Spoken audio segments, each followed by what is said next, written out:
ధనుసు రాశి వాళ్లకు ఈ వారం అనుకూలంగా ఉంటుంది. శుభవార్తలు కూడా కలిసి వస్తుంటాయి. గతంలో చేపట్టి ఆగిపోయినటువంటి పనులు అనుకోకుండా తిరిగి ప్రారంభించుకోవటం, వాటి యందు ప్రయోజనాలు పొందేటటువంటి అవకాశాలు కూడా ఉంటాయి.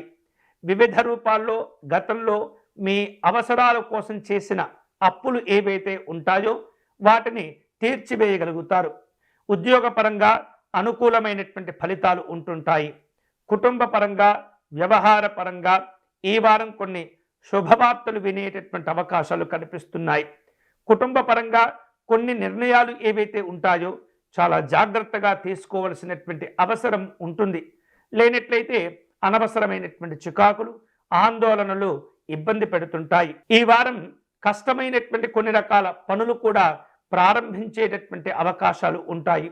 మీకున్నటువంటి తెలివితేటలు, ముందు చూపు వాటి యందు విజయాలు సాధించుకునేందుకు దోహదపడుతూ ఉంటాయి.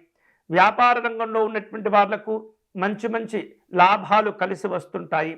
నిరుద్యోగులు గతంలో పడినటువంటి ఇబ్బందులకు ప్రస్తుత కాలం కొంత ఉపశమనాన్ని కలిగిస్తుంది. ఉపాధి అవకాశాలు కూడా లభించబోతూ ఉన్నాయి.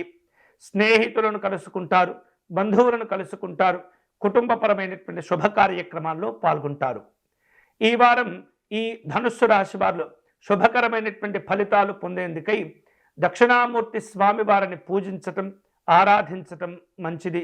గురుపాదుకా స్తోత్ర పారాయణం విశేష శుభాలను కలగచేస్తుంది. వీలైతే కనుక పసుపు రంగులో ఉన్నటువంటి గన్నేరు పుష్పాలను సేకరించి స్వామివారికి అర్చన నిర్వహించండి. పేదవారికి కాయగూరలు దానం చేయటం, అన్నదానం చేయటం వల్ల మరిన్ని శుభ ఫలితాలు పొందవచ్చు.